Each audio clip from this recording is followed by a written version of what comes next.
Fenêtre sur l'emploi, j'évoquais ces salons en présentiel. On en a tous fait des salons en présentiel avec des stands, c'est physique, on prend des documents et puis on les met dans une sacoche. C'est fini ou presque, d'abord le Covid a fermé et a évidemment réduit cette part de l'événementiel présentiel et on a basculé sur des salons en virtuel. Paul Casarino, merci d'avoir répondu à notre invitation. Vous étiez venu au tout début de l'émission Smart Job, il y a un peu plus d'un an. Vous êtes CEO et cofondateur de C-Cube et très récemment, vous appartenez maintenant au groupe HelloWork, plus grosse entreprise. Déjà, ça change quand même, non Beaucoup de choses. Beaucoup de choses sur beaucoup C'est de votre plans. bébé que vous confiez, qui grandit. Exactement, et à qui on fait vivre une belle transition. Racontez-moi cette idée d'abord, l'origine de l'idée, parce que le Covid, je pense, a accéléré forcément ce que vous aviez en tête. Fini les salons présentiels, salons virtuels. Comment c'est venu ? L'idée était assez simple à la base. On s'est rendu compte qu'il y avait finalement très peu d'entreprises qui avaient les moyens de venir physiquement sur l'ensemble des campus de France, avec, comme vous le disiez, kakémono, sac, goodies à l'appui pour revenir présenter sa boîte. Et donc on s'est dit comment est-ce qu'on va pouvoir donner les moyens à des PME, des ETI, mais aussi des grands groupes qui vont souvent dans les mêmes écoles et universités, la possibilité d'ouvrir un peu le champ des possibles. Et en ça, le digital a ce côté extrêmement positif. Deuxième volet, c'est que de plus en plus de jeunes sont plus physiquement au même endroit, sur le même campus. Ils sont en échange à l'étranger, en alternance, en césure. Donc avant même le coronavirus qui a évidemment rendu impossible le présentiel, cette difficulté de se réunir au même endroit au même moment, elle existait déjà depuis plusieurs années. Accélération liée au Covid. Certains ont été très tristes à l'arrivée. J'imagine que, comme tout Français, vous avez été inquiet. Mais par rapport à votre business, vous vous êtes dit, mais ça va accélérer forcément ce processus. Oui ou non ? Alors, au tout départ, non. Parce qu'au départ, c'est quand même notre cœur de métier, c'est le recrutement. Donc, quand les activités business sont un peu à zéro, en tout cas dans beaucoup d'industries... Ça baisse automatiquement. Exactement. Et assez rapidement, en effet, on est devenu un peu une valeur refuge pour toutes les entreprises qui recrutaient, qui n'avaient plus l'occasion d'aller rencontrer les jeunes comme elles le faisaient traditionnellement. Et c'est devenu un énorme accélérateur d'usage. Pour vous donner un chiffre, on est passé d'une centaine d'événements en 2019 à quasiment 300 l'année dernière, et on va en faire plus de 550 cette année.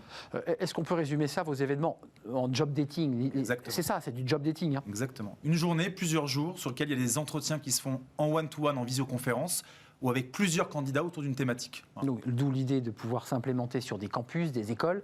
Et évidemment, la logistique n'est pas la même. Hein. Il faut avoir un bon réseau numérique.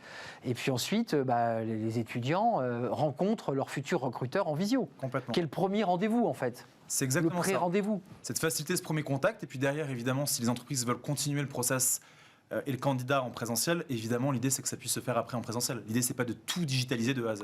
Alors là, vous êtes venu sur notre plateau parce que c'est la rentrée. C'est déjà la rentrée pour les lycéens, pour les écoles. Puis la fac, ça va démarrer dans quelques semaines. Vous prévoyez quoi là, pour cette rentrée avec C-Cube ? Alors nous, beaucoup de choses. On dit encore C-Cube, vous gardez votre nom ? Alors on a rejoint le groupe HelloWork, comme vous disiez, en février. Mais vous avez perdu votre nom ? Non, pour l'instant, on l'a gardé. Bon, mais c'est important. On l'a gardé, parce qu'on a apporté au groupe HelloWork cette spécialisation sur la population justement étudiante.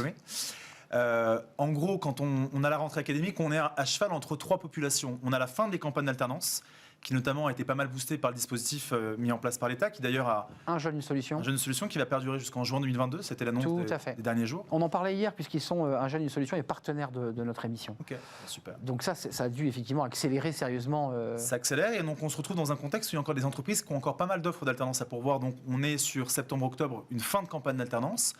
On rentre sur le début des campagnes de stage de fin d'études, des candidats qui rentrent actuellement en dernière année, mais qui dès octobre-novembre vont préparer leur stage pour janvier-février.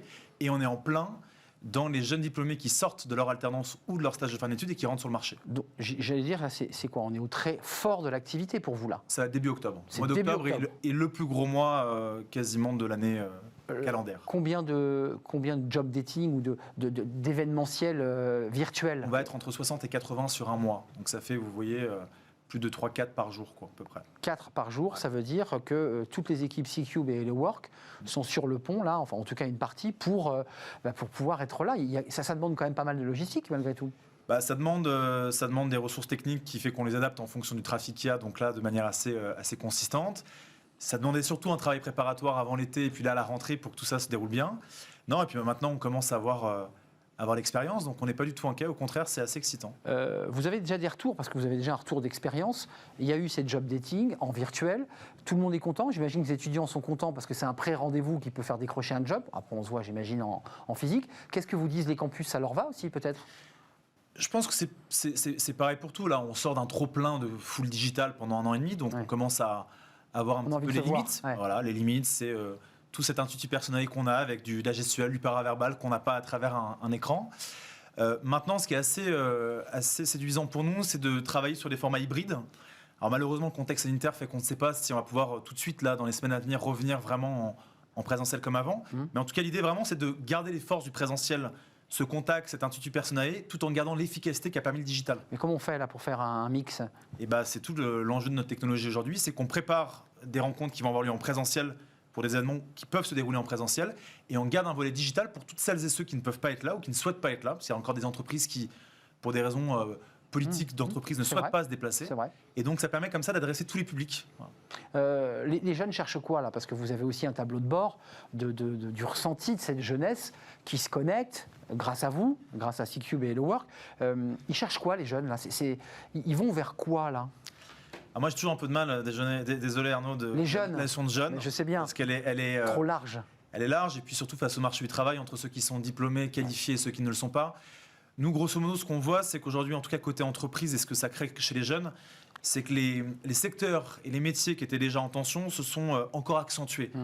L'informatique, la grande distribution, la grande consommation, en termes de métiers, les métiers de commerciaux, les métiers de développeurs, etc.